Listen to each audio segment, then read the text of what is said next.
আজ কথা বলবো নাক দিয়ে পিটুইটারি গ্রন্থির টিউমারের অপারেশনের ব্যাপারে। 60 বছর বয়সী ভদ্রমহিলা আমার কাছে এসেছিলেন তার মাথা যন্ত্রণা নিয়ে, এবং সাথে সাথেই তার চোখে দেখতেও কিছু অসুবিধা হচ্ছিল। মানে উনি যখন রাস্তা দিয়ে হাঁটছিলেন, দুপাশ দিয়ে যদি গাড়ি চলে যায় উনি বুঝতে পারছিলেন না। এটাকে আমরা বলি ভিজুয়াল ফিল্ড লস। যখন এমআরআই করে দেখা যায় যে উনার মাথার পিটুইটারি গ্রন্থির রিজিয়নে একটা বড় টিউমার রয়েছে, তখন আমি উনার বাড়ির লোককে বোঝাই এটি সাধারণত বিনাইন প্রকৃতির টিউমার, মানে ক্যান্সার নয়। তবে ফাইনাল বায়োপসি রিপোর্টের উপর আমাদের নির্ভর করতে হবে, এবং আমি ওনাদের আশ্বস্ত করি পুরো অপারেশনটাই আমরা নাক দিয়ে করে দিতে পারবো। তারপর আরো কিছু টেস্ট যেমন সিটি স্ক্যান, নাক এবং প্যারানাজাল সাইনাসের, এগুলো করার পরে আমরা অপারেশনে নিই। এবং আরেকটা কথা আমি বলে রাখতে চাই, এই ধরনের টিউমার কিছু কিছু ক্ষেত্রে হরমোন প্রডিউস করে, সুতরাং হরমোনের অ্যানালিসিসও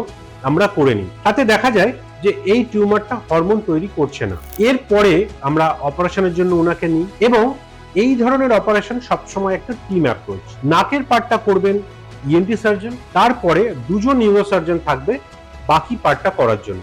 অপারেশনের মাধ্যমে আমরা পুরো টিউমারটাই বার করে দিতে সক্ষম হই, এবং তারপরে পেশেন্টটি 3 থেকে 4 দিন আইসিইউতে থাকে, এবং তারপর জেনারেল ওয়ার্ডে শিফট হয়, এবং নাকে যে প্যাক আমরা রেখেছিলাম সেই প্যাকটা আমরা বার করে দিই, এবং আলটিমেটলি 6 দিনের মাথায় আমরা ওনাকে ডিসচার্জ করে দিই। এখন উনি একদম ভালো আছেন, মাথা যন্ত্রণা কমে গেছে, এবং দৃষ্টিশক্তি যেটা চলে গেছিল সেটাও আবার ফেরত চলে এসেছে। সুতরাং এটাই বলতে চাই যে ব্রেন টিউমার মানেই যে সবসময় বড় করে কেটে অপারেশন করে টিউমারটাকে বের করতে হবে সেটা নয়। এন্ডোস্কোপির মাধ্যমেও কিন্তু ব্রেন টিউমারের অপারেশন করা সম্ভব।